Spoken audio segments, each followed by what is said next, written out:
Բաքվի դատարաններում գտնվող Արցախի ռազմաքաղաքական նախկին ղեկավարները շարունակում են պատմել, թե ինչպես է ղեկավարվել Արցախը, թե ինչպես է ղեկավարվել Արցախի բանակը, ինչպես են նշանակումներ տեղի ունեցել, ինչ է տեղի ունեցել 44 օրյա դավադրության ընթացքում, ինչու է հարված հասցվել Կյանջաքաղաքին, թե ովքեր են տվել այդ հրամանը, թե ինչպես են իրենք խնդրել հայկական Հայաստանի, այսինքն ղեկավարներին, որպեսզի պատերազմը դադարեցնեն, թե ինչպես իրենք այդ որոշումը չեն կայացրել, բայց մենք Հայաստանի Հանրապետությունում գտնվող մարդիկ այս ամենի վրա ուշադրություն չենք դարձնում, որովհետև այս չարիք պետությունը, որը կառավար չարիք, համաշխարհային չէ, բայց տարածաշրջանային միանշանակ չարիք պետությունը, որը կառավարում են, որի կառավարման վրա հսկայական ազդեցություն ունեն երկու մարդ, Սերժ Սարգսյանը եւ Նիկոլ Փաշինյանը, հայտարարել են, որ նախ Սերժ Սարգսյանը 2024 թվականի մարտին հայտարարեց, որ Արցախի ռազմաքաղաքական ղեկավարները թուլամորթներ են, մեղադրեց թուլամորթության մեջ եւ նաեւ հետո իր դրածո վարչապետը պիտի հայտարարեր, որ այնտեղ գտնվող մարդկանց վրա հոգեն ներգործող միջոցներ են կիրառում, բանտերում գտնվող մարդկանց վրա հոգեն ներգործող միջոցներ են կիրառում։ Այսինքն ինչ էլ իրենք այնտեղ խոսեն, այդ խոսացածը չպիտի հանկարծ դառնա ներքաղաքական քննարկման թեմա։ Հանկարծ падգամավորները, խմբագիրները, վերլուծաբանները, հանրային կյանքի վրա, հանրային կարծիքի վրա ազդեցություն ունեցող մարդիկ հանկարծ չփորձեն այդ ամենը դարձնեն քննարկման թեմա։ Նախ իրենք թուլամորթներ են եւ երկրորդ բանման է սրսկում, ասում է Նիկոլ Փաշինյանը, ինչ էլ ասեն սուտ է։ Արցախի նախկին ռազմաքաղաքական ղեկավարները որոշեցին մեծ հաշվով, սա իրենց որոշելիքն է, որ պիտի խոսեն քննիչների դեմ Ադրբեջանի, այլ ոչ թե պիտի խոսեն հայ ժողովրդի հետ, իրենք այդ հնարավորությունը ունեն խոսելու հայ ժողովրդի հետ մինչև 2023 թվականի սեպտեմբեր ամիսը։ Իհարկե, եթե հայ ժողովրդի հետ խոսեին, կհայտնվեին հայկական բանտում։ Հիմա էլ, եթե որևէ մի պաշտոնյա խոսի Հայաստանի Հանրապետությունում, անմիջապես հայտնվելու հայկական բանտում, բայց իրենք որոշեցին, որ պետք է պահեն կորպորատիվ էտիկետը, պահեն այնքան ժամանակ, մինչև ընկնեն ադրբեջանցիների ձեռքը եւ այդ ամենը պատմեն արդեն ադրբեջանցիներին։ Ինչպես ասացի, մեզ մոտ այն վարքագիծն է, որ այնինչ այնտեղ ասվում է, մեզ հետ բացարձակապես կապ չունի, մենք մեր խնդիրները ունենք, մենք մեր պրոբլեմները ունենք, խնդրեմ ձեր ուշադրությունը դարձրեք մեր պրոբլեմների վրա։ Նիկոլը եւ Աննան իրար հետ ազգն են կրթում, որովհետև կրթվելը նորաձև է, իրենք հայտարարել են ամենատգետ, ամենաամորալ գործողությունները իրականացրած մարդիկ որոշել են, որ պիտի մարդկանց բացատրեն, թե կրթվելը ինչքան նորաձև է։ Կրթվելը երբեք նորաձև չի եղել Նիկոլ եւ Աննա, երբեք որևէ դարաշրջանում կրթվելը նորաձև չի եղել, մոդայիկ չի եղել այն մարդիկ, ովքեր կրթվել են, հատկապես այնպիսի երկրներում, որտեղ Հայաստանի Հանրապետության նման տալդա երկրներում, աշխարհից հետ ընկած երկրներում, չարիք երկրներում կրթվելը մեծ ցավ է,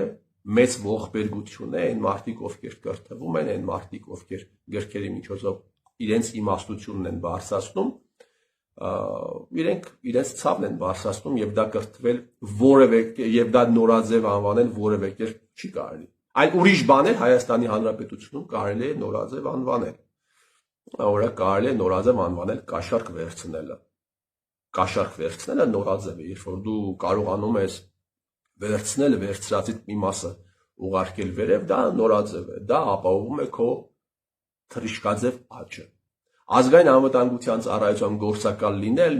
միաժամանակ զբաղվել ընդդիմադիր քաղաքական գործունեությամբ, դա էլ է նորաձև։ Արարատ Միրզոյան լինելը նորաձև է։ Արարատ Միրզոյանի նման հազարավոր մարդիկ Հայաստանի Հանրապետությունում ուղղակի զբաղվել են եւ զբաղվում են եւ գործակալական գործունեությամբ եւ ընդդիմադիր գործունեությամբ իրենց նման մարդիկ շատ են եւ իշխանության մեջ եւ այսպես կոչված ընդդիմության մեջ այսա նորաձև է եւ ես խորհուրդ եմ տալիս Նիկոլին Աննային փոխել կրթվելը նորաձև է այդ ձևակերպումը եւ օրինակ տարածեն որ հարգելի ուսանողներ, հարգելի դպրոցականներ ազգային անվտանգության ծառայության գործակալ լինելը նորաձև է Եթե դուք կարողանաք դրա հետ մեկտեղ նաև զբաղվել ընդդիմադիր քաղաքական գործունեությամբ, ընդհանրապես բինգո կբռնեք եւ հաշվեք, որ դուք կապահովեք Հայաստանի Հանրապետությունում ձեր ապագան։ Նիկոլ, այդպես դարձրու, ազգային անվտանգության ծառայության բոզ լինելը նորաձև է։ Դա ասա, կրթության հետ ինչ կապ ունես դու։ Հայաստանի Հանրապետությունում դպրոցները դարձրել էին հանրապետականները ընտրակեղծարարման, ընտրությունները կեղծելու կարևորագույն ինստիտուտներից մեկը դարձրել են եւ մինչեւ հիմա մի քիչ ձևն է փոխվել եւ մինչեւ հիմա դա պահպանվում է։ Ինչ գործ ունեք դուք կրթության հետ, բարձրագույն կամ հանրակրթական։ Մի մասն էլ էլի ուշադրություն չդարձնելով այն ամենի վրա, ինչ տեղի ունենում Բաքվում, մի մասն էլ առավոտից երեկո այսպես կոչված ընդդիմադիր հատվածը, այսպես կոչված ամենավերջին հայոյանքները, վիրավորանքները, անեծքներն է տալիս հայ առաքելական եկեղեցու ամենահարգված մեծ վաստակ ունեցող arczepiskopos-ներից մեկի հասցեին Միքայել Սրբազանի հասցեին։ Եվ այս զարմանալի չի, որ այդպես պետք է իրենց պահեն ընդդիմադիր այդ սեգմենտի ներկայացուցիչները, վարձկանները, զարմանալի է միայն այն, որ ի պաշտպանություն Միքայել arczepiskopos-ի հանդես չեն գալիս մնացած arczepiskopos-ները, մնացած եպիսկոպոսները։ Լավ գոնե Հայաստանի Հանրապետության, ենթադրենք Հայաստանի Հանրապետության եպիսկոպոսները ինչ որ կաշկանդվածություն ունեն։ Դրսի եպիսկոպոսները եւս կաշկանդվածություն ունեն։ Միտե դուք ամբողջապես կորցրել եք ձեր սովեստը եւ չեք տեսնում, թե ինչ լքվի հարցակումներ է տեղի ունենում Միքայել arczepiskopos-ի նկատմամբ։ Դուք չեք տեսնում ինչ է տեղի ունենում։ Եվ ինչի դիմաց, ինչի համար մարդը վերլուծում է, խոսում է ճշմարտության մասին, իր սուբյեկտիվ կարծիքն է ասում եւ այդ իսկ պատճառով ամիսներ շարունակ ուղղակի տարբեր հաճախականությամբ, բայց շատ երկար ժամանակ տեղի է ունենում հարձակում arczepiskopos-ի նկատմամբ։ Այսինքն մի կողմից ինձ նաև շատ զարմացնում է կաթողիկոսի լռությունը, շատ է զարմացնում։ Այսինքն մի կողմից տեղի են ունենում Ադրբեջանում պրոցեսներ, որը ուղիղ վերաբերվում է մեզ, բայց այստեղ պիտի չխոսել դրա մասին, որովհետև այդպես է ցանկացել Նիկոլ Փաշինյանը եւ Սերժ Սարգսյանը, Հայաստանի Հանրապետության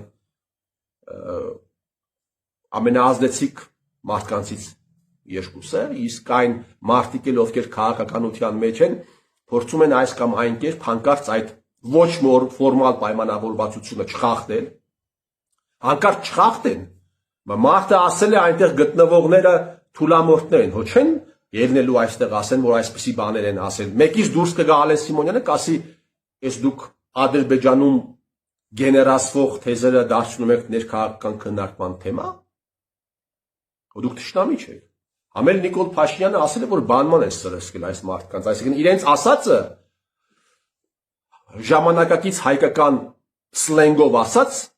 ասնավանի չի, Նիկոլն է ասել, դենից ասած, չէ, բանման է սրսկում, սուտ է խոսում հետևապես, հետևապես պիտի քննարկման առարկա դառնալ Մանր մուներ ինչ-որ հարցերը, այս է բլոգերները, խմբագիրները, ժուրնալիստները կան, շատ արդար, շատ օբյեկտիվ։ Եվ պետք է ժամանակ առ ժամանակ շարունակել շակալի նման հարձակվել այն մարդկանց վրա, ովքեր խոսում են ճշմարտության մասին։ Ամենավերջին շակալի նման։ Մի մասը դա կանեն, մյուս մասն էլ կնայի և կփորձի հնարավորինս զերծ մնալ քննադատությունից, չմտնել այդ թեմայի մեջ, դե որովհետև ժամանակներն են այսպիսին։ Այսպիսի Հայաստան։ Հայաստան, որը դարձել է տարածաշրջանային չարիք։ Հայաստան, որտեղ հային պետք է հայից հրգել։